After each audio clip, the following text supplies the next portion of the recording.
Le président ukrainien Volodymyr Zelensky a promis de renforcer considérablement les positions de l'Ukraine. Réfléchissant sur les lignes de front actuelles, le président a affirmé que les forces ukrainiennes RETENENT activement le groupe ennemi comptant près de 50 000 EFFECTIFS dans la région de Koursk, un point stratégique dans le sud de la Russie. D'un autre part, l'Union européenne a renforcé son soutien à l'Ukraine en fournissant plus de 980 000 OBUS, avec des prévisions de dépasser le million d'ici la fin de l'année. Entre-temps, dans un essai de renforcement des alliances internationales, la Corée du Nord a officiellement ratifié un pacte de défense mutuelle avec la Russie.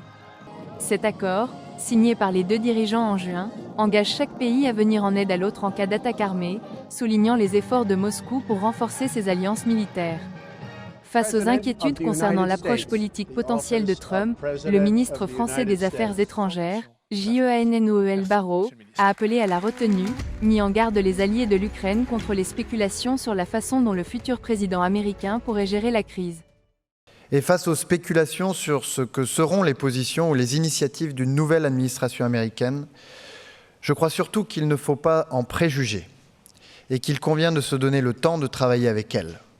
Dans le domaine civil, et en particulier à l'approche de l'hiver, nous apportons un soutien à la fois humanitaire, avec l'envoi de matériel et la réhabilitation d'infrastructures énergétiques, mais aussi économique, avec la pleine mobilisation de nos entreprises.